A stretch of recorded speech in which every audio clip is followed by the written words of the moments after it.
चलिए स्टीरियोकेमिस्ट्री जो रिएक्शन की हमने डिस्कस की है इस पर बेस्ड क्वेश्चन डिस्कस करते हैं।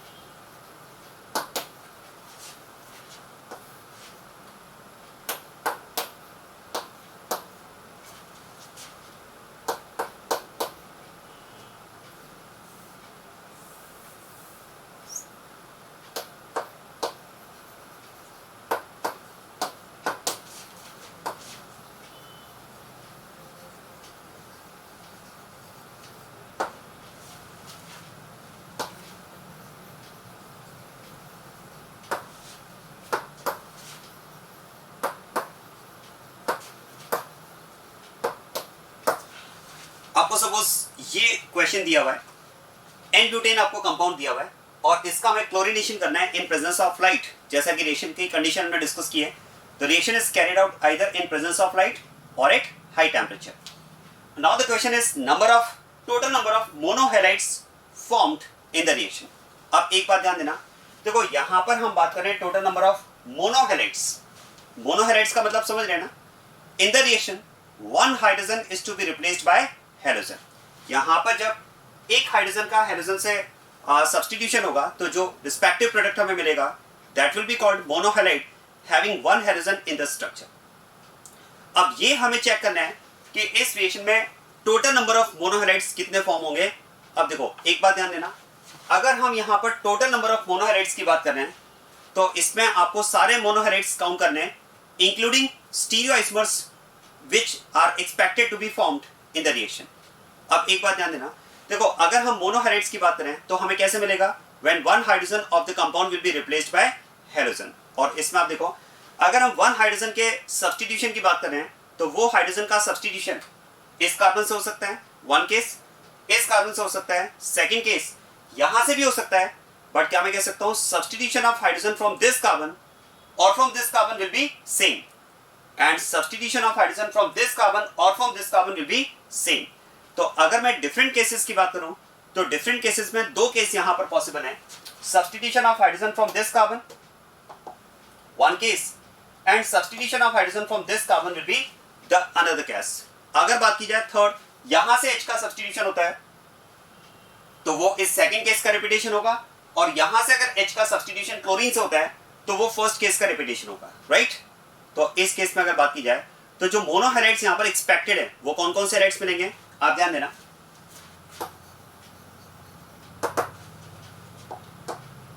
This is one of the monohalide which is expected to be formed during the reaction। एक तो हमें ये मोनोहैलाइड मिल जाएगा, क्या क्लियर हो रही बात है। और सेकंड मोनोहैलाइड की अगर बात की जाए तो सेकंड मोनोहैलाइड हमें ये मिल जाएगा when hydrogen is substituted from this carbon, ये मोनोहैलाइड आपको मिल जाएगा, राइट। और अब आप ध्यान देना, देखो इन मोनोहैलाइड्स में अगर आप ध्यान दें तो जैसे कि हमने डिस्कस किया रिएक्शन की स्टीरियोकेमिस्ट्री की, तो आप ध्यान दें formation of this compound is involving generation of chiral carbon. आप ध्यान दें this carbon atom is now chiral carbon. इस केस में अगर आप देखेंगे तो none of the carbon is chiral, but in formation of this compound there is generation of chiral carbon. और जैसा कि हमने डिस्कस किया अगर रिएक्शन में कायरल कार्बन का जनरेशन होता है तो उस कायरल कार्बन के करस्पॉन्डिंग आपको R and S दोनों कॉन्फ़िगरेशन वाले कंपाउंड मिलते हैं, ठीक है। ये हमने डिस्कस किया, if there is generation of chiral carbon during the reaction then equimolecular mixture of the compounds having R and S configuration with respect to that chiral carbon will be formed as product। तो फिर तो इस case में हम बात कर सकते हैं कि इस chiral carbon के करस्पॉन्डिंग आपको R and S दोनों कॉन्फ़िगरेशन वाले कंपाउंड मिलेंगे, और अगर दोनों कॉन्फ़िगरेशन वाले कंपाउंड मिलेंगे तो it will be counted as 2। इन्हें हम दो मोनोहैलाइड्स में काउंट करेंगे, एक मोनोहैलाइड तो वो जिसका R कॉन्फ़िगरेशन होगा और दूसरा सेकंड मोनोहैलाइड वो जिसका S कॉन्फ़िगरेशन होगा, और इन्हीं R और S में से एक डेक्स्ट्रो आइसोमर होगा और दूसरा लीवो आइसोमर होगा। इस केस में अगर बात की जाए तो यहां पर कोई कायरल कार्बन जनरेट नहीं हुआ है तो it will be counted as 1। इसका मतलब इस केस में अगर बात की जाए टोटल नंबर ऑफ मोनोहैलाइड्स तो यहां पर आंसर हो जाएगा 3 monohalides will be formed in this reaction. आया समझ में? इस तरह से आपको क्वेश्चन अटेम्प्ट करना होता है। क्लियर होगी बात ये? चलिए और क्वेश्चन देखते हैं इसमें।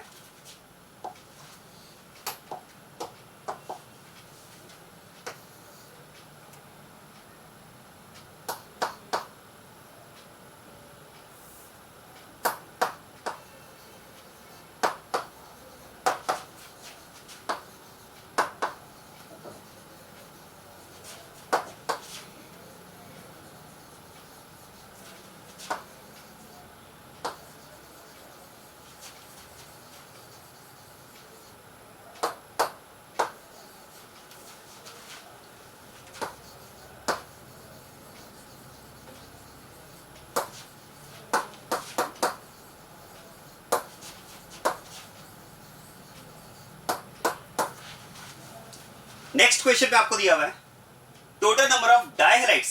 इस बार आप ध्यान देना, आपको यहां पर बताया जा रहा है dihalides. Total number of dihalides formed on chlorination of propane. आपको प्रोपेन का क्लोरीनेशन करना है इन प्रेजेंस ऑफ लाइट, और इसमें आपको बताना है number of dihalides formed in the reaction. अब इस बार अगर डायहाइड्स आपको दिया हुआ है, that means one hydrogen are going to be replaced by halogens. अब दो हाइड्रोजन का हैलोजन से सब्स्टिट्यूशन होना है तो आपको डायलाइट मिल जाएगा। अगर वन हाइड्रोजन सब्स्टिट्यूट होता है तो मोनोलाइट, टू हाइड्रोजन का अगर सब्स्टिट्यूशन होता है हैलोजन से तो डायलाइट, थ्री हाइड्रोजन का अगर सब्स्टिट्यूशन होता है तो ट्रायलाइट एंड सो ऑन। तो यहां पर हमें डायलाइट चेक करना है। अब ऐसे में आप देखो जो कंपाउंड आपको दिया हुआ है इस बार, वो कंपाउंड आपको दिया हुआ है प्रोपेन। यहां पर जो हमें कंपाउंड दिया है दैट इज प्रोपेन।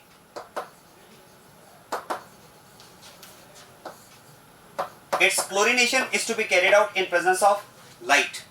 और यहां पर हमें बताना है number of dihalides obtained in the reaction। अब डायहाइड्स में दो हाइड्रोजन का अगर सब्स्टिट्यूशन होना है तो उसमें केस क्या हो सकते हैं? देखो, substitution of two hydrogens may be possible from same carbon और it may be possible from different carbons. ऐसा हो सकता है कि टू हाइड्रोजन का सब्स्टिट्यूशन एक ही कार्बन से हो जाए, वो एक कार्बन ये हो सकता है, ये भी हो सकता है और ये भी हो सकता है। और ऐसा भी हो सकता है कि टू हाइड्रोजन का सब्स्टिट्यूशन डिफरेंट कार्बन से हो। डिफरेंट कार्बन कैसे? जैसे suppose one hydrogen replaced from this carbon, now other hydrogen may be replaced from this carbon और may be replaced from this carbon. तो ऐसे हमें डिफरेंट केसेस यहां पर चेक करने होंगे। चलिए इसमें चेक करते हैं।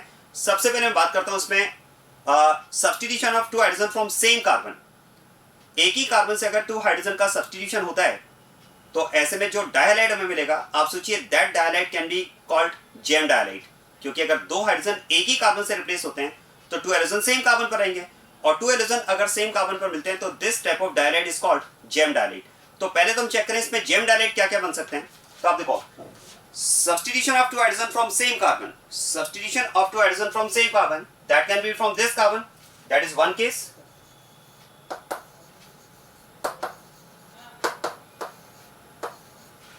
and can be from this carbon, that is another case।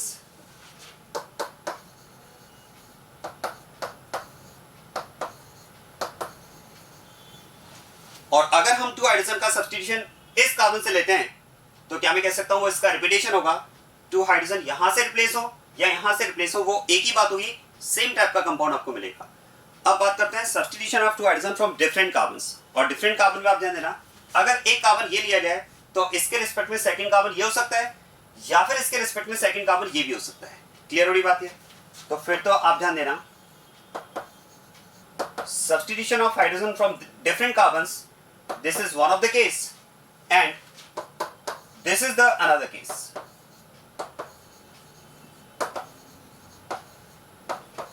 ये टू केसेस आपको यहां पर मिल जाएंगे। क्लियर हो रही बात है? अब आप देखो, इसके अलावा अगर बात की जाए तो और कोई केस पॉसिबल नहीं है डायलाइट्स के लिए। अब जैसा कि मैंने आपसे कहा, अगर हमें इसमें टोटल नंबर ऑफ डायलाइट्स फाइंड करना है तो यहां पर आपको स्टीरियोकेमिस्ट्री को भी इंक्लूड करना होगा। ये देखना होगा कि is there formation of any chiral carbon in product formation. आपको देखना है कि क्या इस रिएक्शन में कहीं पर भी कायरल कार्बन का फॉर्मेशन हुआ है क्या हैलोजनेशन में। आप ध्यान देना, in this case none of the carbon is chiral, in this case none of the carbon is chiral, in this case none of the carbon is chiral, but you can see this compound, this carbon atom is chiral in this compound. और अगर ये carbon chiral है तो फिर तो इस chiral carbon के corresponding आपको आर कॉन्फिगरेशन वाला कंपाउंड मिलेगा और एस कॉन्फ़िगरेशन वाला कंपाउंड भी मिलेगा, और अगर दोनों कंपाउंड्स मिलेंगे तो फिर तो यहां पर हम बात कर सकते हैं 1, इसके corresponding 1, it will be counted as 1 but it will be counted as 2. 2 समझ में आ रहा है कैसे? 1 with R configuration and other with S configuration. तो फिर तो यहां पर अगर बात की जाए तो total number of dilates obtained on chlorination of propane in presence of light will be 5. 1 + 1 + 1 + 2, तो यहां पर आंसर हो जाएगा इसमें 5 आंसर. इस तरह से आपको क्वेश्चन करना है अगर आपको टोटल नंबर ऑफ हैलाइड्स या टोटल नंबर ऑफ कंपाउंड्स आपसे पूछा जाए. हाँ, अगर इसमें ओनली स्ट्रक्चरल आइसोमर्स की बात की जाए, ओनली स्ट्रक्चरल आइसोमर्स की बात की जाए, स्टीरियो को अगर इंक्लूड ना किया जाए, अगर वो आपको स्पेसिफाई कर दे ओनली स्ट्रक्चरल आइसोमर्स या आपको स्पेसिफाई कर दे एक्सक्लूडिंग स्टीरियो आइसोमर्स, तो फिर हम आरएस अलग अलग केस काउंट नहीं करेंगे. उस केस में फिर स्ट्रक्चरल आइसोमर्स के बेसिस पर तो हमारा आंसर क्या हो जाता? 4 हो जाता. लेकिन अगर स्टीरियो को भी इंक्लूड करना है तो ये एक पर्टिकुलर कंपाउंड जो होगा वो 2 फॉर्म में हमें मिलेगा. स्टीरियो के रिस्पेक्ट में 2 फॉर्म में मिलेगा, एक आर और एक एस कॉन्फ़िगरेशन. हाँ, लेकिन इन दोनों फॉर्म्स की अगर बात की जाए आर और एस की, तो क्योंकि दोनों के स्ट्रक्चरल फॉर्मूला तो सेम रहेंगे भाई, स्टीरियो आइसोमरिज्म में स्ट्रक्चरल फॉर्मूला तो सेम रहता है ना. तो अगर स्ट्रक्चरल आइसोमर्स की बात की जाए तो फिर हमें 2 अलग अलग इनको काउंट ना करके एक ही काउंट करेंगे, तो उस केस में फिर हमारा आंसर 4 होगा. लेकिन अगर टोटल पूछा जा रहा है तब तो आंसर 5 आएगा इंक्लूडिंग स्टीरियो आइसोमर्स. क्लियर होगी बात ये? चलिए, अब हमने हैलोजिनेशन के जनरल पॉइंट्स कंप्लीट कर लिए हैं जो एल्केन हैलोजिनेशन में मैंने आपको बताया. एक तो हमने डिस्कस किया reaction completes with free radical substitution mechanism. Second हमने डिस्कस किया reactivity of different halogens for the reaction. Third हमने डिस्कस किया reactivity of different hydrogens for the reaction. और एक हमने डिस्कस किया स्टीरियोकेमिस्ट्री ऑफ द रिएक्शन और उससे रिलेटेड क्वेश्चन हमने डिस्कस किए. अब मैं इसमें स्पेसिफिक हैलोजिनेशन की बात कर रहा हूँ क्योंकि अभी तक मैंने हैलोजन में कोई स्पेसिफिक हैलोजन नहीं लिया था. मैंने X2 से आपको रिएक्शन एक्सप्लेन की और इसमें हमारे पास ऑप्शन क्या हो सकते हैं. देखो, X2 इन द रिएक्शन, अगर रिएक्शन में हम X2 की बात करें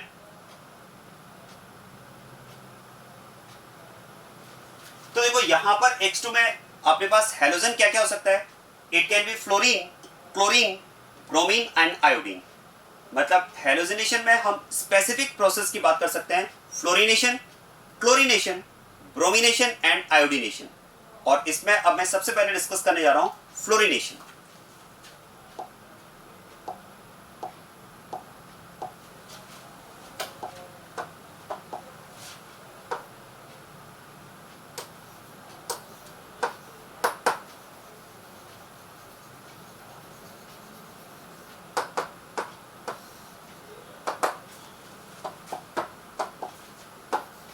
In which alkane will be reacted with the specific halogen that is F2 and expected product is RF, that is alkyl fluoride plus HF hydrofluoric acid. अब एक बात ध्यान देना, जैसे कि मैंने डिस्कस किया, देखो हैलोजिनेशन में सबसे ज्यादा रिएक्टिव जो हमें हैलोजन मिलता है वो मिलता है फ्लोरीन. मतलब आप कह सकते हैं fluorination will be the fastest reaction among all halogenation processes. Fluorination, chlorination, bromination और आयोडीनेशन की अगर बात की जाए तो इन 4 में जो फास्टेस्ट प्रोसेस होगा वो होगा फ्लोरिनेशन. और ध्यान देना, इस रिएक्शन की अगर हम बात करें तो this reaction is highly exothermic reaction. ये रिएक्शन हमें सभी हैलोजिनेशन प्रोसेस में हाईली एक्सोथर्मिक रिएक्शन मिलती है. उसका रीजन भी है, देखो हाईली एक्सोथर्मिक क्यों कह रहे हैं, क्योंकि इस केस में जो रिएक्शन के लिए रिक्वायर्ड एनर्जी है वो तो होती है कम और रिलीज्ड एनर्जी होती है बहुत हाई. कैसे? आप देखो यहां पर अगर हम बात करें तो इस रिएक्शन में बॉन्ड्स कौन कौन से ब्रेक होंगे, तो आप ध्यान देना. एक तो हम बात करेंगे यहां पर RH बॉन्ड ब्रेक होगा. देखो इस केस में अगर बात की जाए तो एक तो यहां पर CH बॉन्ड ब्रेक होगा. दूसरा हम बात करेंगे इसमें FF बॉन्ड ब्रेक होगा. ये तो बॉन्ड ब्रेक होने की बात हो गई. और बॉन्ड फॉर्मेशन की अगर बात की जाए तो there is bond formation between carbon and fluorine and bond formation between hydrogen and fluorine. अब आप ध्यान दें, देखो बॉन्ड जब ब्रेक होगा तो बॉन्ड को ब्रेक करने में एनर्जी कंज्यूम होगी और बॉन्ड फॉर्मेशन में एनर्जी रिलीज होगी. अब आप देखो CH बॉन्ड को ब्रेक करने के लिए जो एनर्जी रिक्वायर्ड है वो तो हम कह सकते हैं that will be common to all. चाहे फ्लोरिनेशन की बात करो, क्लोरिनेशन की बात करो, ब्रोमिनेशन की बात करो या आयोडीनेशन की बात करो, देखो CH बॉन्ड तो सब में कॉमनली ब्रेक होगा. तो ये पार्ट तो कॉमन है फॉर ऑल हैलोजिनेशन. लेकिन डिफरेंस कहां पर आएगा, अगर आप फ्लोरीन ले रहे हैं तो यहां पर फ्लोरीन फ्लोरीन बॉन्ड ब्रेक होगा और फ्लोरीन फ्लोरीन बॉन्ड अगर ब्रेक होगा तो क्या मैं कह सकता हूं fluorine fluorine bond is weak bond. जैसा कि हम बात करते हैं फ्लोरीन का स्मॉल साइज है, तो लोन पे रिपल्शन की वजह से ये बॉन्ड वीक हो जाता है। इसीलिए आपने पढ़ा होगा कि हैलोजेंस का अगर आप बॉन्ड स्ट्रेंथ का ऑर्डर देखें तो सबसे स्ट्रॉन्ग बॉन्ड हमें मिलता है क्लोरीन का, Cl2 बॉन्ड सबसे स्ट्रॉन्ग मिलता है, फिर मिलता है Br2 बॉन्ड, फिर मिलता है F2 बॉन्ड, और सबसे वीक बॉन्ड होता है I2 साइज के अकॉर्डिंग। लेकिन I2 के बाद में नंबर Br2 का नहीं है, I2 के बाद में नंबर आता है F2 का। I2 से स्ट्रॉन्गर बॉन्ड होता है F2 बॉन्ड, F2 से स्ट्रॉन्गर बॉन्ड होता है Br2, और Br2 से स्ट्रॉन्गर बॉन्ड होता है Cl2। तो मतलब F2 बॉन्ड भी वीक बॉन्ड है लोन पे रिपल्शन की वजह से। इसीलिए हम बात करते हैं कि इस बॉन्ड को ब्रेक करने के लिए जो एनर्जी रिक्वायर्ड होगी, इस बॉन्ड को ब्रेक करने के लिए जो एनर्जी रिक्वायर्ड होगी, देखो मान लो इस बॉन्ड को ब्रेक करने के लिए एनर्जी E1 रिक्वायर्ड है, and that will be common to all, क्योंकि CH बॉन्ड तो सभी हाइड्रोजनेशन प्रोसेस में कॉमनली ब्रेक होना है।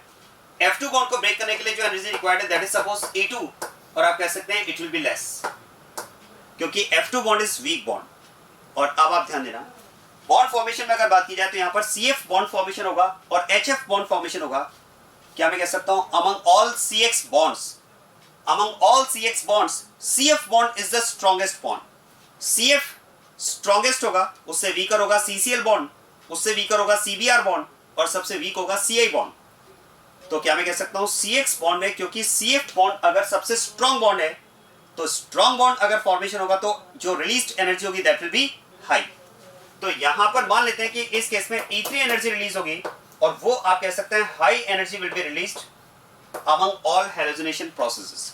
क्योंकि एक बात तो पक्का है कि अगर आप यहां पर क्लोरीन लेते हैं तो CCl बॉन्ड बनेगा, और CCl बॉन्ड CF बॉन्ड से वीकर है, तो CCl बॉन्ड के फॉर्मेशन में जो एनर्जी रिलीज होगी वो इस बॉन्ड के फॉर्मेशन में रिलीज होने वाली एनर्जी से कम होगी।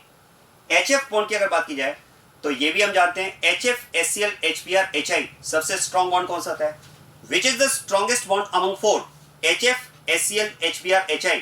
आंसर है HF, क्योंकि down the group bond strength decrease होती है, तो HF बॉन्ड सबसे स्ट्रॉन्ग होगा। फिर तो हम कह सकते हैं इस बॉन्ड के फॉर्मेशन में सपोज E4 एनर्जी अगर रिलीज होती है, तो फिर तो यहां पर जो एनर्जी रिलीज होगी वो भी हाई एनर्जी रिलीज होगी। क्योंकि अगर आप इसके कंपैरिजन में क्लोरीन की बात करें तो HCl बॉन्ड HF से वीकर है, जो रिलीज्ड एनर्जी होगी वो कंपैरेटिवली लेस होगी। HBr में एनर्जी और कम रिलीज होगी, और HI बॉन्ड फॉर्मेशन में तो एनर्जी सबसे कम रिलीज होगी। तो ये हम कह सकते हैं देखो कि F2 बॉन्ड को ब्रेक करने के लिए जो एनर्जी रिक्वायर्ड है वो कम है, क्योंकि F2 बॉन्ड वीक है। और दूसरा देखो इसके करस्पॉन्डिंग जो फ्री रेडिकल बनेगा, इसके करस्पॉन्डिंग जो फ्री रेडिकल बनेगा F डॉट, क्या मैं कह सकता हूं F dot is the most reactive halogen free radical, क्योंकि F dot Cl dot Br dot और I डॉट इनकी रिएक्टिविटी हम डिस्कस कर चुके हैं। सबसे ज्यादा रिएक्टिव होता है F डॉट, और सबसे कम रिएक्टिव होता है I डॉट। तो आप कह सकते हैं F dot is highly reactive, ये हाईली रिएक्टिव है, और अगर हाईली रिएक्टिव है तो फिर तो इसके रिएक्शन के लिए जो एनर्जी रिक्वायर्ड होगी, जिसे हम कह सकते हैं ई एक्टिवेशन, वो ई एक्टिवेशन भी क्या होगा, कम होगा, क्योंकि इट सेल्फ एक्टिव है, इट सेल्फ रिएक्टिव है। तो इसके लिए आप कह सकते हैं कि जो ई एक्टिवेशन होगा, जो एक्टिवेशन एनर्जी रिक्वायर्ड होगी F डॉट के लिए, वो भी आप कह सकते हैं लेस होगी। क्या बात समझ में आ रही है? अब अगर मैं दो हैलोजनेशन प्रोसेस को कंपेयर करूं, फ्लोरीनेशन एंड क्लोरीनेशन, अगर इसके पैरेलल में आप क्लोरीनेशन की बात करेंगे तो ध्यान देना, मान लो अगर आपने यहां पर Cl2 लिया तो Cl2 bond is stronger than F2 bond. Cl2 bond stronger है, तो बॉन्ड को ब्रेक करने के लिए जो एनर्जी रिक्वायर्ड होगी, बॉन्ड को ब्रेक करने के लिए जो एनर्जी रिक्वायर्ड होगी, वो एनर्जी यहां पर क्या होगी, देखो वो एनर्जी आप कह सकते हैं Cl2 बॉन्ड को ब्रेक करने के लिए जो एनर्जी रिक्वायर्ड होगी वो हाई एनर्जी रिक्वायर्ड होगी, क्योंकि Cl2 bond is stronger than F2 bond. उसके करस्पॉन्डिंग जो Cl डॉट Cl रेडिकल बनेगा क्लोरीन रेडिकल, क्योंकि वो F डॉट से कम रिएक्टिव है, कम रिएक्टिव है, तो रिएक्शन में पार्टिसिपेट करने के लिए उसको भी जो एनर्जी रिक्वायर्ड होगी ई एक्टिवेशन, वो ज्यादा होगी।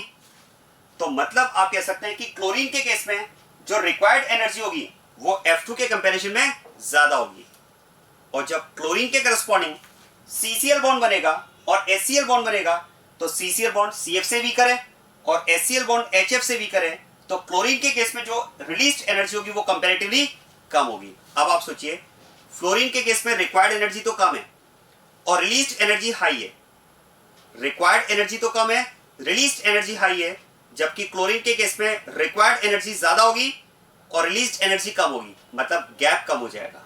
क्या बात समझ में आ रही है? तो ये हम कह सकते हैं fluorination is more exothermic process as compare to chlorination. Chlorination के कंपैरिजन में फ्लोरीनेशन मोर एक्सोथर्मिक प्रोसेस है, क्योंकि फ्लोरीनेशन में रिक्वायरमेंट तो है कम, लेस, जबकि रिलीज्ड एनर्जी है हाई, तो गैप ज्यादा है। जबकि क्लोरीनेशन में रिक्वायर्ड एनर्जी फ्लोरीनेशन से ज्यादा है, जबकि रिलीज होने वाली एनर्जी फ्लोरीनेशन से कम है, तो गैप कम हो गया।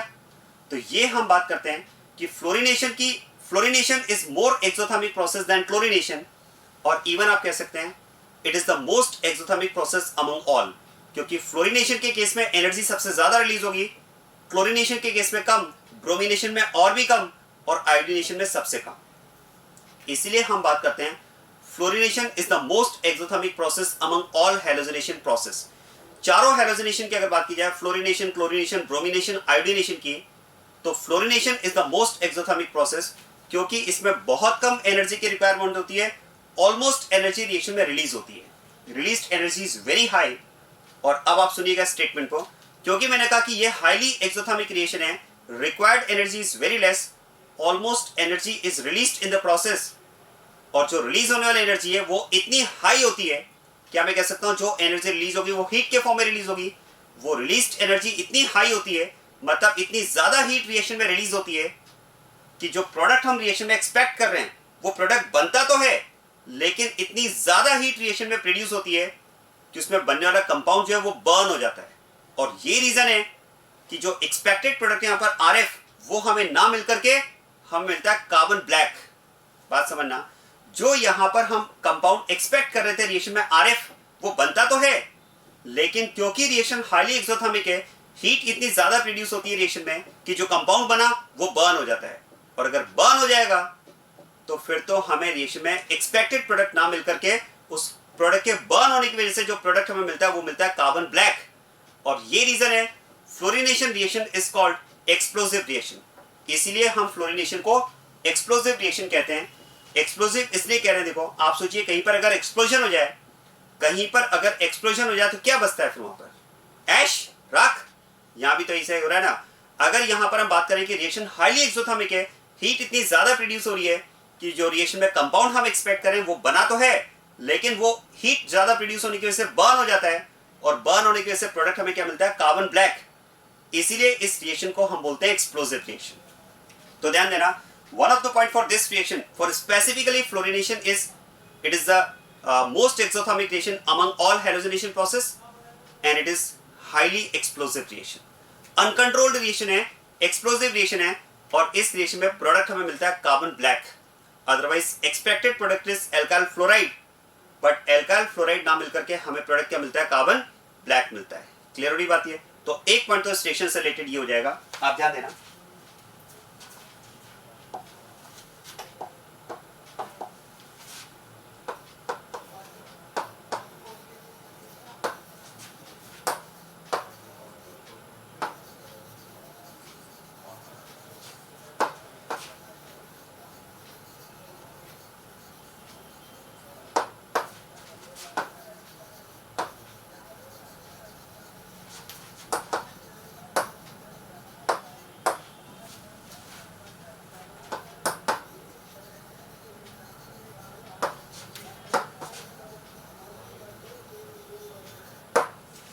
The reaction is highly exothermic, so explosive reaction, and carbon black is formed as product।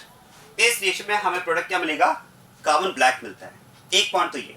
Second point आप ध्यान देना, देखो जैसा कि हैलोजिनेशन के लिए मैंने आपको जनरल पॉइंट क्या कहा कि हैलोजिनेशन में जो रिएक्शन की कंडीशन है, the reaction is carried out in presence of light और at high temperature.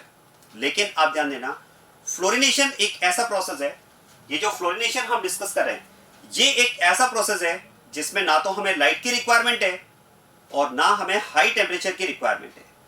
This reaction is possible even in dark.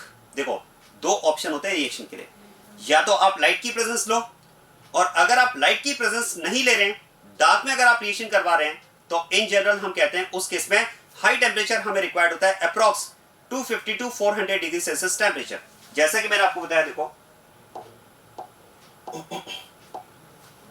इस रिएक्शन की कंडीशन अगर आप देखेंगे तो प्रेजेंस ऑफ लाइट और अगर आप लाइट की प्रेजेंस नहीं लेते हैं, डार्क में रिएक्शन करवाते हैं, तो टेम्परेचर में रिक्वायर्ड होता है approx 250 to 400 degree Celsius temperature. But ये एक जनरल पॉइंट है फॉर हेलोजिनेशन। अगर आप इसमें स्पेसिफिकली फ्लोरिनेशन की बात करेंगे तो ये कंडीशन फ्लोरिनेशन के लिए रिक्वायर्ड ही नहीं है। There is no need of light, there is no need of high temperature, the reaction is possible even in dark. आप ध्यान दीजिएगा, फ्लोरिनेशन की अगर बात की जाए तो ये भी इसमें एक पॉइंट रहेगा, द रिएक्शन इज पॉसिबल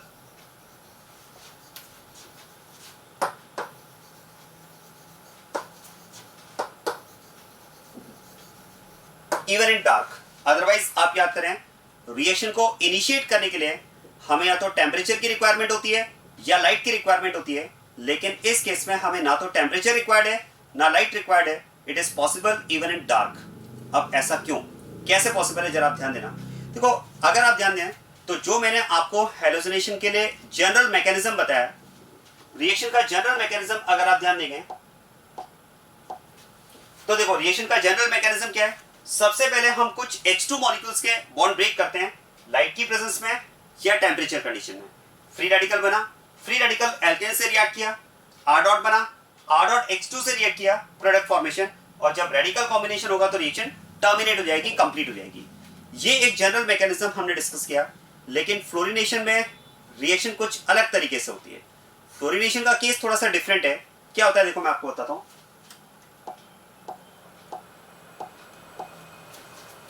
अगर हम फ्लोरिनेशन की बात करें, ध्यान देना, अगर हम फ्लोरिनेशन की बात करें तो फ्लोरिनेशन में केस थोड़ा सा अलग है। देखो, फ्लोरिनेशन में क्या होता है, जब आप एल्केन और F2 मॉलिक्यूल्स मिक्स करते हैं और जब एल्केन और F2 मॉलिक्यूल आपस में इंटरेक्ट करते हैं तो ध्यान देना,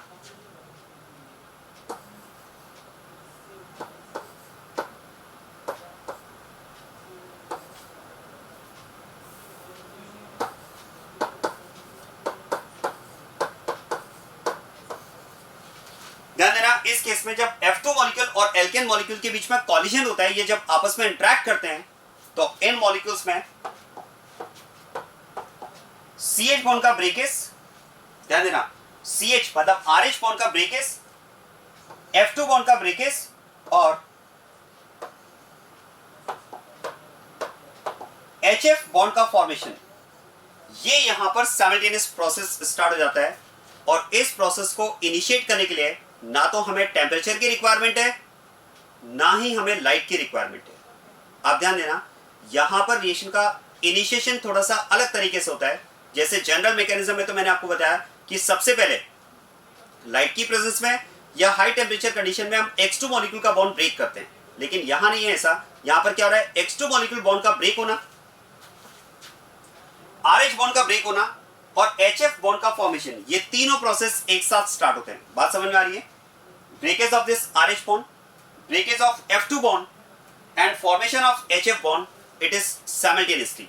अब आप सोचिए, बॉन्ड अगर ब्रेक होगा तो उसमें एनर्जी कंज्यूम होगी और बॉन्ड फॉर्मेशन में एनर्जी रिलीज होगी। जो मैं वैल्यूज आपको बता रहा हूं बिल्कुल एक्सपेरिमेंटल वैल्यूज हैं, आप ध्यान दीजिएगा। देखो, RH बॉन्ड को ब्रेक करने के लिए जो एनर्जी रिक्वायर्ड है वो एनर्जी रिक्वायर्ड है अप्रॉक्स 102 किलो कैलोरी पर मोल। जो RH बॉन्ड को ब्रेक करने के लिए एनर्जी रिक्वायर्ड है वो तो रिक्वायर्ड है अप्रॉक्स 102 किलो कैलोरी पर मोल। F2 बॉन्ड को ब्रेक करने के लिए जो एनर्जी रिक्वायर्ड है वो एनर्जी रिक्वायर्ड है अप्रॉक्स 37 किलो कैलोरी पर मोल। तो इतनी एनर्जी तो रिक्वायर्ड होगी इन दो बॉन्ड्स के ब्रेक होने में। लेकिन हमने कहा कि इन बॉन्ड्स के ब्रेक होने के साथ साथ पैरेलल में HF बॉन्ड का फॉर्मेशन भी हो रहा है, और HF बॉन्ड अगर फॉर्मेशन होगा तो बॉन्ड फॉर्मेशन में तो एनर्जी रिलीज होगी। और ध्यान देना, HF बॉन्ड फॉर्मेशन में जो एनर्जी रिलीज होती है that is approx 134 kilo calorie पर मोल।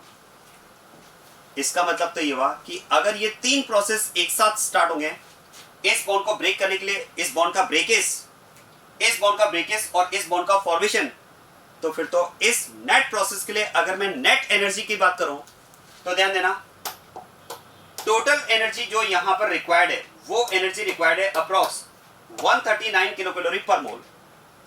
और पैरेलल में अगर हम एनर्जी रिलीज होने की बात कर रहे हैं HF बॉन्ड फॉर्मेशन में, और वो अगर 134 एनर्जी रिलीज हो रही है, तो इसका मतलब यहाँ पर रिएक्शन के इनिशिएशन के लिए जो नेट एनर्जी रिक्वायर्ड है वो नेट एनर्जी तो only and only 5 kilo calorie पर मोल है। इतनी कम एनर्जी यहाँ पर इस प्रोसेस को इनिशिएट करने के लिए रिक्वायर्ड है कि इतनी एनर्जी तो मॉलिक्यूल के कॉलिजन से ही मिल जाती है। मतलब हमें आउटसोर्स से एनर्जी प्रोवाइड करने की जरूरत नहीं है, और क्योंकि आउटसोर्स से एनर्जी प्रोवाइड करने की जरूरत नहीं है तो ना तो हमें टेम्परेचर की रिक्वायरमेंट है और ना ही हमें लाइट की रिक्वायरमेंट है। इसीलिए हम बात करते हैं the reaction is possible even in dark. तो ये रिएक्शन डार्क में भी पॉसिबल है, ये रिएक्शन डार्क में भी पॉसिबल है। क्योंकि अगर हम रिएक्शन के डार्क में पॉसिबल होने की बात कर रहे हैं तो क्योंकि यहां पर रिएक्शन का इनिशिएशन इटसेल्फ पॉसिबल है, that just requires collision between alkene and F2 molecules. क्योंकि उस कॉलिजन से ही इतनी एनर्जी सप्लाई हो जाएगी। भाई आप देखो ना, रिएक्शन को इनिशिएट करने के लिए एनर्जी कितने से रिक्वायर्ड है? ओनली 5 किलो कैलोरी पर मोल। वो तो इनके कॉलिजन से ही मिल जाएगी। इसलिए हम बात करते हैं कि fluorination is the process that is possible even in dark. क्या बात क्लियर होगी? ये इसका सेकंड पॉइंट। अब एक पॉइंट ये आता है, देखो हमने कहा रिएक्शन का अगर आप हेलोजिनेशन करेंगे और उसमें अगर आप फ्लोरिनेशन करेंगे तो ये तो एक्सप्लोसिव रिएक्शन है। भाई फ्लोरिनेशन तो एक्सप्लोसिव रिएक्शन है। हमने कहा ना कि रिएक्शन में हमें प्रोडक्ट क्या मिलता है? Carbon black.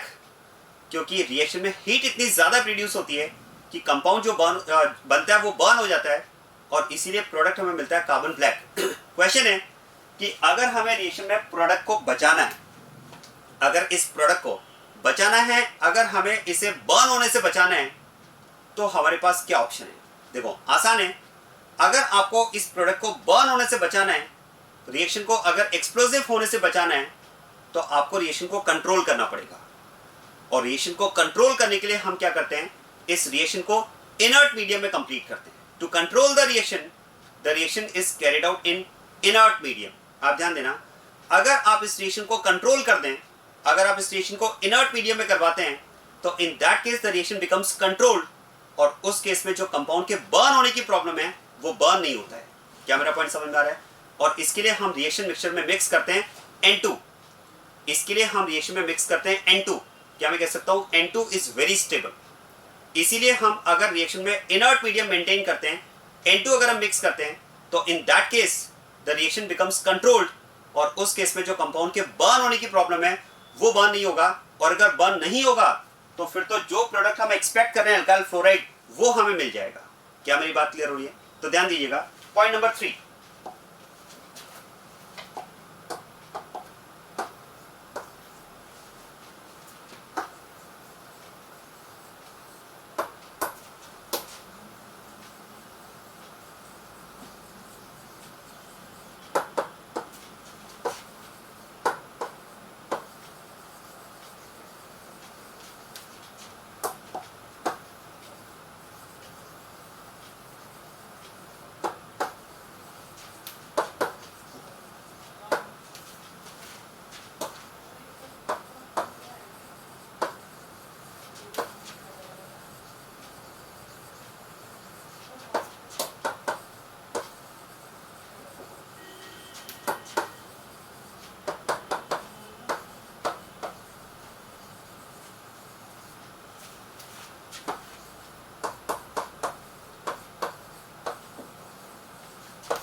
यस अब ध्यान देना। Direct fluorination of alkane, as we have discussed, is uncontrolled reaction and it is explosive. But if the reaction is to be controlled, so it can be controlled if the reaction is carried out in presence of N2. In this case, expected product alkyl fluoride. In this case, expected product alkyl fluoride is formed in the reaction. तो अगर आप reaction को direct fluorination करेंगे तब तो आपको product मिलेगा carbon black. लेकिन अगर आप रिएक्शन को इनर्ट मीडियम में करवाते हैं, इसके लिए हम N2 मिक्स कर देते हैं, तो उस केस में रिएक्शन कंट्रोल हो जाएगी और उस केस में रिएक्शन का जो एक्सपेक्टेड प्रोडक्ट है अल्काइल फ्लोराइड वो हमें मिल जाएगा। तो ये 3 पॉइंट्स हैं जो फ्लोरिनेशन के लिए इंपॉर्टेंट है। फ्लोरिनेशन से रिलेटेड अगर क्वेश्चन आता है तो वो मेनली यहां से आता है। क्लियर बात ये। अब बात करते हैं इसके बाद में नेक्स्ट टू हेलोजिनेशन प्रोसेस की, क्लोरीनेशन एंड ब्रोमिनेशन। ध्यान देना।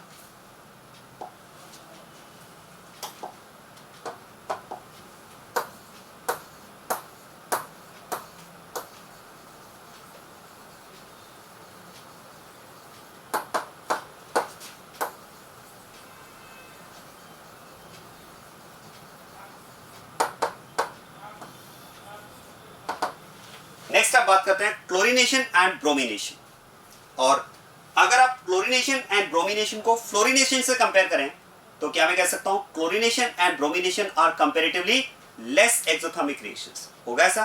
फ्लोरिनेशन मोस्ट एक्सोथर्मिक है जैसा कि मैंने आपको बताया, लेकिन क्लोरीनेशन और ब्रोमिनेशन की अगर बात की जाए तो ये कंपैरेटिवली लेस एक्सोथर्मिक रिएक्शंस हैं और इसीलिए हम बात करते हैं दीज आर कंट्रोल्ड रिएक्शन। जो फ्लोरिनेशन में प्रॉब्लम हमने फेस की कंपाउंड के बर्न होने की, वो प्रॉब्लम यहां पर नहीं होगी। So these are controlled reaction since these are comparatively less exothermic reactions. तो पहला पॉइंट इस पे यही बनता है। देखो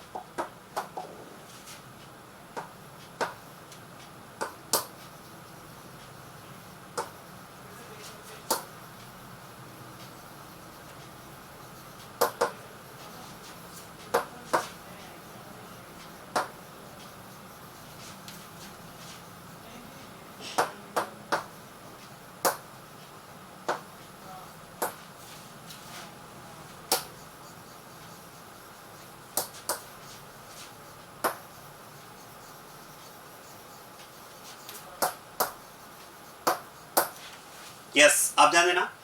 These are comparatively less exothermic reactions, so these are controlled reaction। एक तो ये पॉइंट।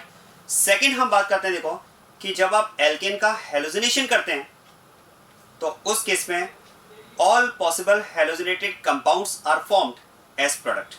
आप ध्यान देना कैसे, मैं पॉइंट लिखता हूं फिर मैं आपको एक्सप्लेन करता हूं।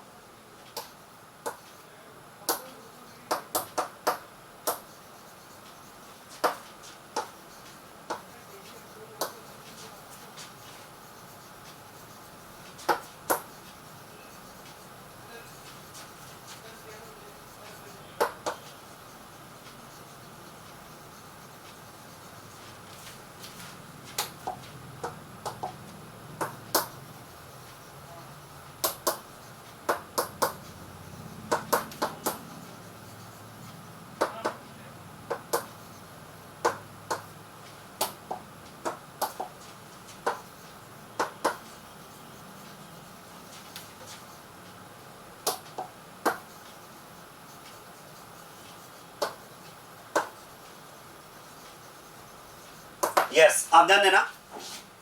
Mixture of all possible halogenated compounds, that is mono, di, tri, tetra, penta, etc. is formed as product। मैं आपको सेकंड पॉइंट एक्सप्लेन करता हूं, आप ध्यान दीजिएगा।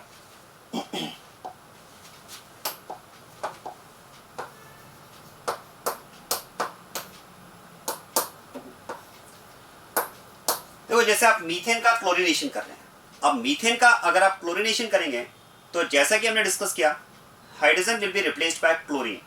अब अगर हाइड्रोजन क्लोरीन से रिप्लेस होगा तो इस रिएक्शन में हम बात करेंगे the expected product is CH3Cl in which you can say one hydrogen of methane has been replaced by chlorine. But अब आप ध्यान देना, the main point is this is not the only compound which is formed during the reaction. Along with this compound we get mixture of these compounds also. हमें इन सारे compounds का mixture मिलता है जब आप मीथेन का क्लोरीनेशन करेंगे। मतलब substitution of not only one hydrogen, it is possible that substitution of two hydrogen may also be carried out in the reaction, 3 hydrogen 4 hydrogen. इन सारे कंपाउंड्स का मिक्सचर आपको मिलेगा। कैसे, जरा मैं आपको थोड़ा सा एक्सप्लेन करता हूं, आप ध्यान देना।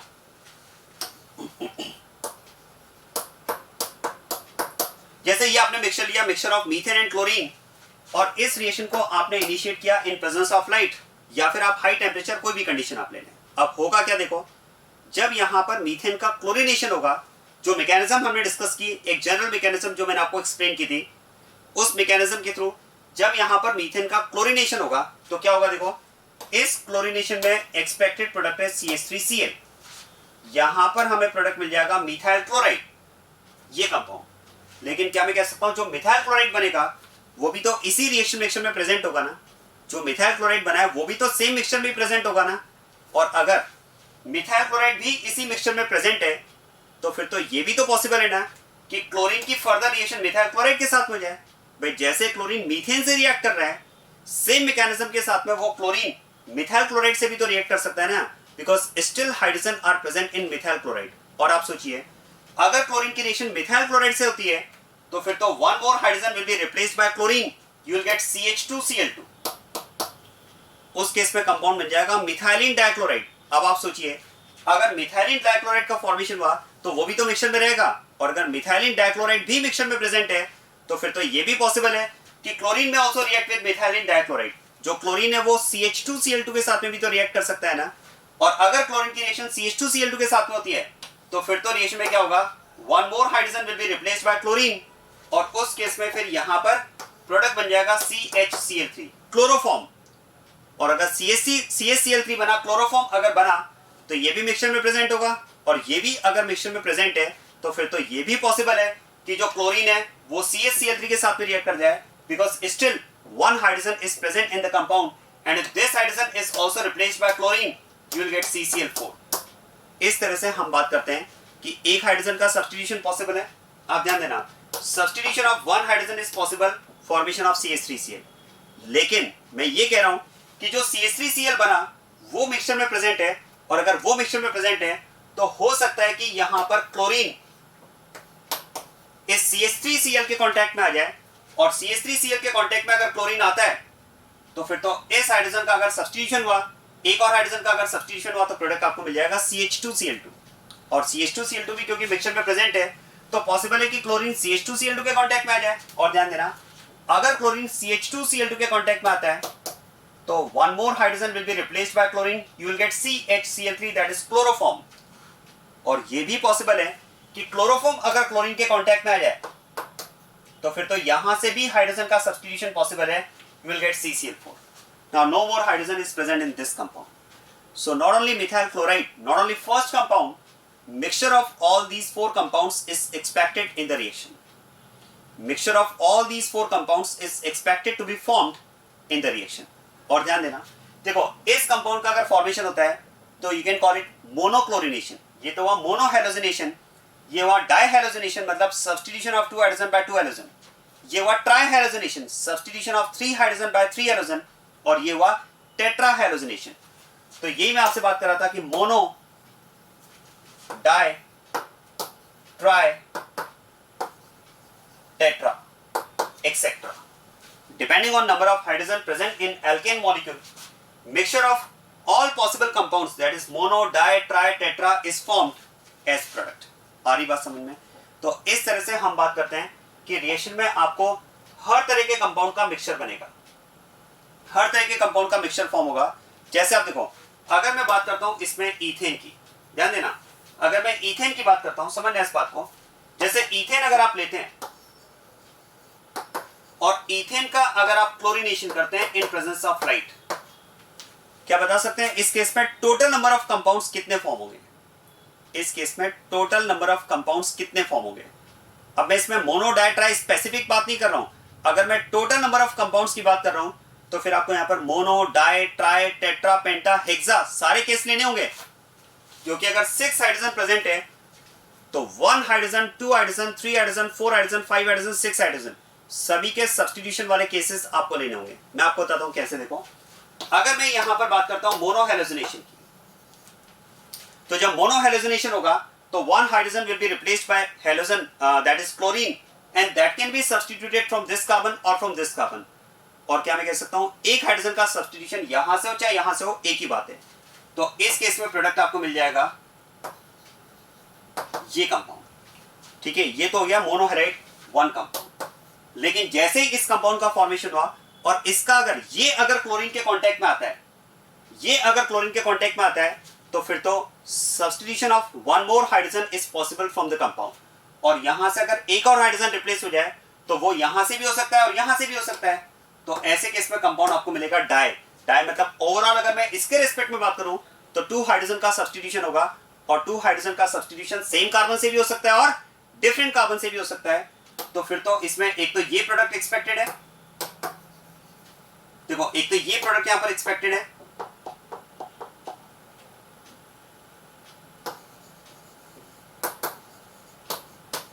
ये जेम डायरेक्ट, और साथ में इसके ये प्रोडक्ट भी एक्सपेक्टेड है, दैट इज विसिनल डायरेक्ट।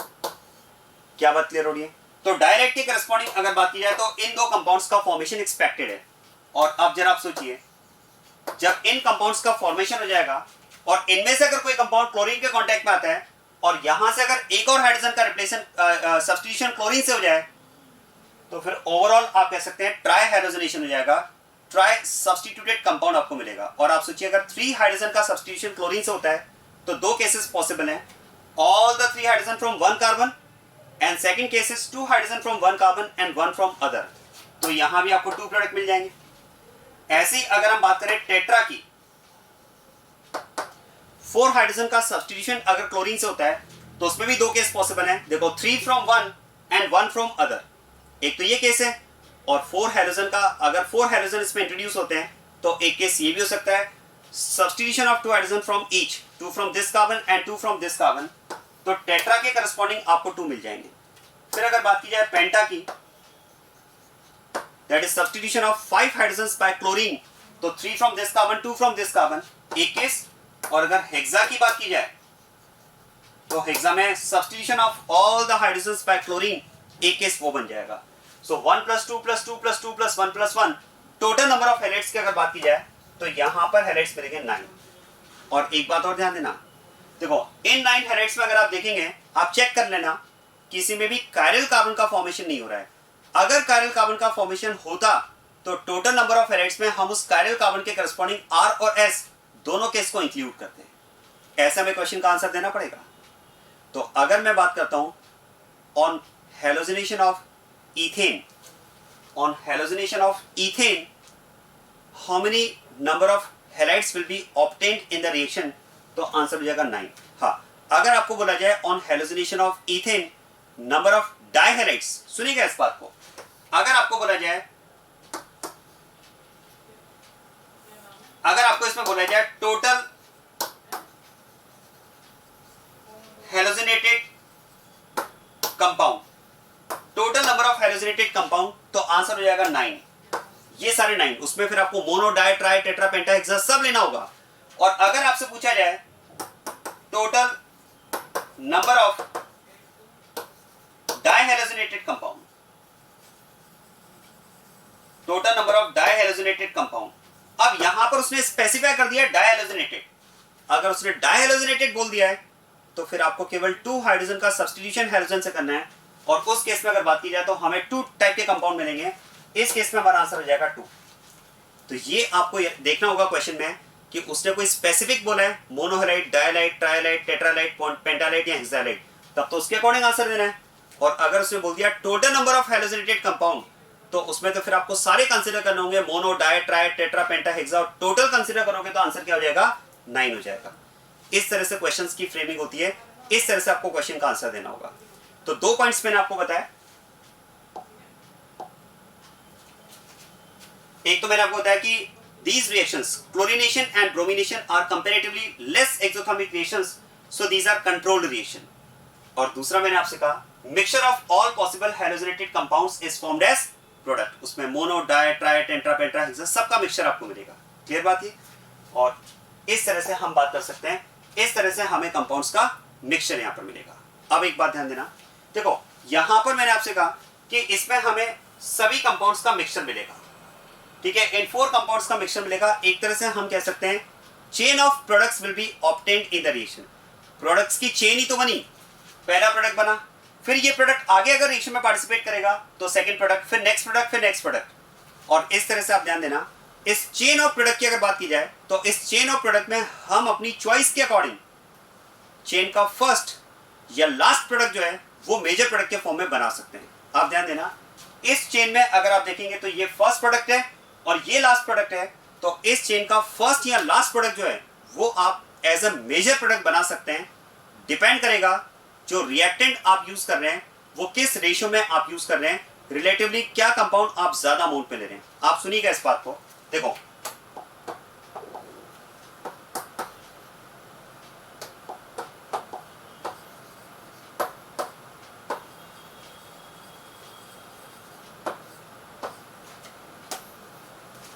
आप इस रिएक्शन में क्लोरीन के कंपैरिजन में मीथेन को एक्सेस अमाउंट में यूज करते हैं, ध्यान देना, अगर आप इस रिएक्शन में क्लोरीन के कंपैरिजन में मीथेन को एक्सेस अमाउंट में यूज करते हैं तो क्या मैं कह सकता हूं जितना ज्यादा मीथेन मिक्सचर में प्रेजेंट होगा चांसेस इस बात के ज्यादा होंगे कि क्लोरीन मीथेन के कांटेक्ट में है। मीथेन अगर ज्यादा है तो क्लोरीन के मीथेन के कांटेक्ट में आने के चांसेस ज्यादा हैं, और जितना ज्यादा क्लोरीन मीथेन के कांटेक्ट में आएगा आपको मिथाइल क्लोराइड उतना ज्यादा मिलेगा।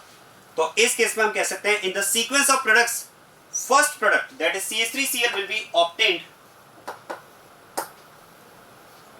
As the major product.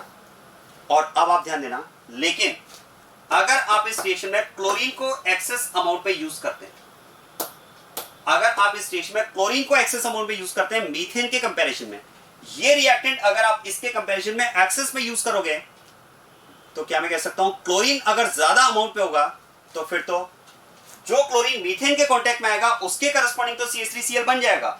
लेकिन अगर क्लोरीन एक्सेस अमाउंट में है तो जो बचा हुआ एक्सेस ऑफ क्लोरीन है वो आगे फिर रिएक्शन में पार्टिसिपेट कर सकता है। एक बात सोचिए, इस रिएक्शन के यहां से आगे जाने के लिए कौन रेस्पॉन्सिबल है, मीथेन या क्लोरीन? आंसर है क्लोरीन, क्योंकि क्लोरीन ही तो रिपीटेडली रिएक्शन में पार्टिसिपेट कर रहा है ना। और अगर क्लोरीन रिपीटेडली पार्टिसिपेट कर रहा है तो क्लोरीन अगर ज्यादा अमाउंट पे होगा तो उसके आगे रिपीटेडली पार्टिसिपेट करने के चांसेस ज्यादा होंगे, फिर तो CH3CCl4 आपको ज्यादा अमाउंट में मिलेगा। तो अगर आप क्लोरीन एक्सेस अमाउंट में यूज करते हैं तो इस केस में CCl4 carbon tetrachloride will be formed as the major product. तो मैंने आपसे यही कहा, in this sequence of products first और last product can be obtained as the major product, not the only product. बनेंगे तो सब सभी का मिक्सचर मिलेगा, लेकिन उस मिक्सचर में अगर आप चाहें तो फर्स्ट कंपाउंड आप मेजर प्रोडक्ट बना सकते हैं। कैसे? आप मीथेन को एक्सेस अमाउंट में यूज करें, और अगर आप क्लोरीन को एक्सेस अमाउंट में यूज करेंगे तो देखो जितना क्लोरीन ज्यादा होगा उसके आगे रिपीटेड पार्टिसिपेशन के चांसेस बढ़ जाएंगे, और उस केस में CCl4 आपको यहां पर मेजर प्रोडक्ट मिलेगा। So this is about chlorination and bromination. और अब हमें इसके बाद में बात करना है आयोडीनेशन। चलिए हेलोजिनेशन में नेक्स्ट बात करते हैं हम इसमें आयोडीनेशन। और आयोडीनेशन में देखो एल्केन की रिएक्शन जब आप आयोडीन के साथ में लेंगे तो प्रोडक्ट फॉर्म होगा इसमें alkyl iodide plus hydroiodic acid. अब आप देखो इस रिएक्शन की अगर हम बात करें तो जनरल मैकेनिज्म तो हमने एल्केन हेलोजिनेशन के लिए डिस्कस किया। यहां पर अगर बात की जाए कि इस रिएक्शन में दो पॉइंट्स इंपॉर्टेंट है, और वो दो पॉइंट्स इंपॉर्टेंट क्या आप ध्यान देना। देखो एक तो हम बात करते हैं रिएक्शन इज वेरी स्लो, ये रिएक्शन काफी स्लो प्रोसेस में कंप्लीट होती है, और रिएक्शन के स्लो होने का रीजन शायद आपको समझ में आना चाहिए। इसमें आप आयोडीनेशन की बात कर रहे हैं, और जैसे कि हमने जनरल पॉइंट्स में डिस्कस किया, reactivity of different halogens for the reaction is in the order fluorination, chlorination, bromination and iodination in decreasing order. Fluorination आप जैसे कि हम बात करते हैं कि फ्लोरिनेशन सबसे फास्ट रिएक्शन होती है और आयोडीनेशन में रिएक्शन सबसे स्लो होगी, और इसका रीजन हमने डिस्कस किया था, that is based on reactivity of X dot.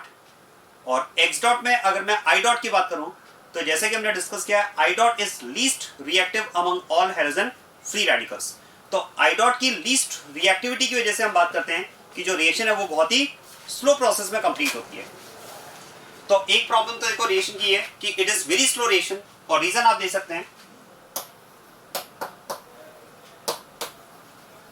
It is due to less reactivity of I dot. It is due to less reactivity of I dot. Clear बात ये। Second आप ध्यान देना, देखो रिएक्शन में रिएक्शंस के स्लो होने की प्रॉब्लम तो है ही, साथ में इस रिएक्शन में एक प्रॉब्लम और भी है, इट इज रिवर्सिबल रिएक्शन। आप ध्यान देना, ये रिएक्शन स्लो होने के साथ साथ रिवर्सिबल भी है, और रिवर्सिबल होने का रीजन क्या आप ध्यान देना। देखो एल्काइल आयोडाइड के साथ में यहाँ पर हाइड्रोआयोडिक एसिड HI का फॉर्मेशन हुआ है, और ये डेफिनेटली आप जानते होंगे HF, HCl, HBr और HI की अगर बात की जाए तो among these four HI is a very good reducing agent। HF, HCl, HBr और HI में सबसे अच्छा रिड्यूसिंग एजेंट कौन होता है? HI। HI की रिड्यूस करने की टेंडेंसी इन सब में सबसे ज्यादा है, और ये रीजन है देखो due to good reducing nature of HI, क्योंकि HI की रिड्यूस करने का नेचर बहुत अच्छा है, ये रिएक्शन में फॉर्म होने वाले अल्काइल आयोडाइड को रिड्यूस कर देता है। अब आप देखो क्योंकि HI का रिड्यूसिंग नेचर है it has tendency to reduce the compound and it has good tendency to reduce the compound, so it will reduce alkyl iodide formed in the reaction. अब रिडक्शन में क्या होगा, देखो जैसा कि हम बात करते हैं कि हाइड्रोजन का ऐड होना रिडक्शन प्रोसेस होता है, तो HI क्या करता है, इस एल्काइल आयोडाइड में हाइड्रोजन ऐड करने का काम करता है। और आप सोचिए हाइड्रोजन अगर इसमें ऐड हुआ तो फिर ये Ra कन्वर्ट हो जाएगा RH में, और RH बनने का मतलब तो ये रिएक्शन यहाँ से रिवर्स हो जाएगी, क्योंकि H जब इसमें ऐड होगा तो बनेगा RH और आयोडीन आयोडीन कंबाइन होकर फॉर्म करेंगे I2। मतलब यहां पर हम बात कर सकते हैं ये रिएक्शन यहां से रिवर्स हो जाएगी। तो क्योंकि HI का गुड रिड्यूसिंग नेचर है, HI is a good reducing agent, it will reduce alkyl iodide formed in the reaction and alkyl iodide will reduce into alkane, और ये अगर alkane में कन्वर्ट हुआ तो प्रोसेस फिर तो यहां से रिवर्ट हो जाएगा। और आप ध्यान देना इसका रीजन हम यहां पर लिख सकते हैं, HI is a very good reducing agent. It is a very good reducing agent. तो ये यहां पर एल्काइल आयोडाइड को रिड्यूस करके रिएक्शन को रिवर्ट कर देगा। और ध्यान देना ये रीजन है, आप देखो क्योंकि मैंने आपसे कहा कि रिएक्शन में दो प्रॉब्लम्स हैं, एक तो रिएक्शन स्लो है, मतलब अल्काइल आयोडाइड का फॉर्मेशन यहां पर आप कह सकते हैं स्लो प्रोसेस में होगा। और आप सोचिए अल्काइल आयोडाइड पहले तो स्लो बन रहा है, कम बन रहा है, धीरे धीरे बन रहा है, और साथ में जो बन रहा है अगर वो रिड्यूस होकर वापस एल्केन में कन्वर्ट हुआ, क्योंकि हम बात कर रहे हैं कि रिएक्शन रिवर्सिबल भी है, तो आप सोचिए अल्काइल आयोडाइड पहले तो स्लो बन रहा है और जो बना अगर वो भी रिड्यूस होकर वापस एल्केन में कन्वर्ट हुआ तो फिर तो अल्काइल आयोडाइड का जो यील्ड होगा वो रिएक्शन में काफी कम होगा। ये रीजन हम बात करते हैं, देखो alkyl iodide is obtained with low yield. आप ध्यान देना इस रिएक्शन में हम बात करते हैं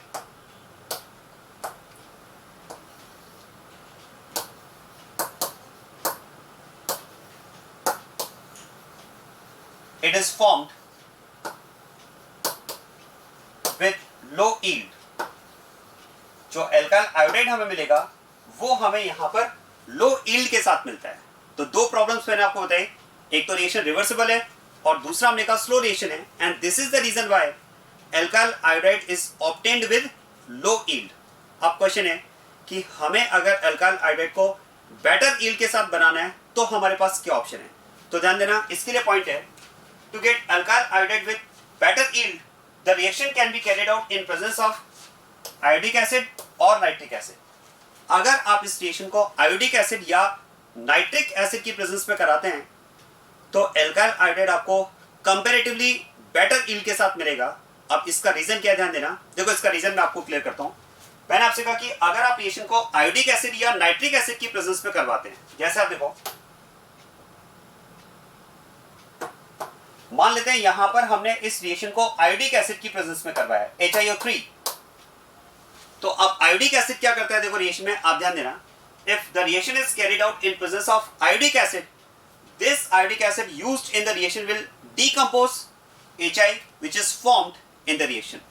आयोडिक एसिड यहां पर क्या करेगा, देखो the iodic acid used in the reaction will react with HI which is formed in the reaction, और ये HI को डिकम्पोज करके क्या बनेगा, देखो it will react with HI to form I2 plus water. Iodic acid जब HI से react करता है तो ये फॉर्म करता है I2 प्लस वाटर। अब एक बात सोचिए, अगर आयोडिक एसिड HI को डिकम्पोज करेगा तो क्या मैं कह सकता हूं इस रिएक्शन के रिवर्स होने के लिए रिस्पॉन्सिबल कौन है, HI। HI तो यहां पर रिस्पॉन्सिबल है ना for reversibility of the reaction, क्योंकि HI क्या कर रहा है, Ra को रिड्यूस करके इसे कन्वर्ट कर रहा है एल्केन में। तो आप कह सकते हैं HI is responsible for reversibility of the reaction, और जो रिस्पॉन्सिबल है अगर उसी को आयोडिक एसिड ने डिकम्पोज कर दिया तो फिर तो हम कह सकते हैं रिएक्शन के रिवर्ट होने के चांसेस कम हो जाएंगे। तो यहां पर हम बात कर सकते हैं because HI will be decomposed by iodic acid, so reversibility of the reaction gets reduced, reaction के रिवर्ट होने के चांसेस कम हो जाएंगे। और साथ में देखो ध्यान देना HiO3 HI को तो डिकम्पोज करेगा ही, साथ में I2 का फॉर्मेशन भी होगा, और अगर I2 का फॉर्मेशन हुआ तो I2 is one of the reactant of forward reaction.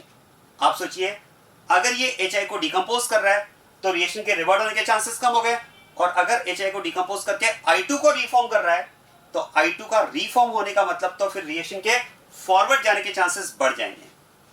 तो this is how iodic acid will increase yield of alkyl iodide which is expected to be formed in the reaction. इस तरह से alkyl iodide हमें better yield के साथ मिल सकता है और यही काम HNO3 भी करेगा.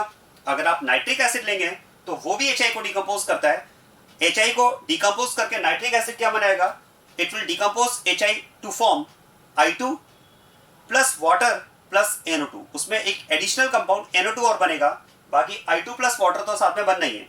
और फिर से वही पॉइंट है कि अगर HNO3 भी HI को डिकम्पोज करेगा तो HI का डिकम्पोज हुआ तो रिएक्शन के रिवर्ट होने के चांसेस कम हो जाएंगे और साथ में अगर I2 बना तो रिएक्शन के फॉरवर्ड होने के चांसेस बढ़ जाएंगे. तो इस तरह से आप देखो, if the reaction is carried out in presence of iodic acid और nitric acid, alkyl iodide will be obtained with better yield. So this is about halogenation of alkane. Alkane halogenation में पहले मैंने आपको जनरल पॉइंट्स एक्सप्लेन किए एक general mechanism के through. फिर मैंने स्पेसिफिक हैलोजिनेशंस की बात की, फ्लोरिनेशन, क्लोरिनेशन एंड ब्रोमिनेशन और आयोडीनेशन. इस तरह से एल्केन का हैलोजिनेशन वाला पार्ट हमने कंप्लीट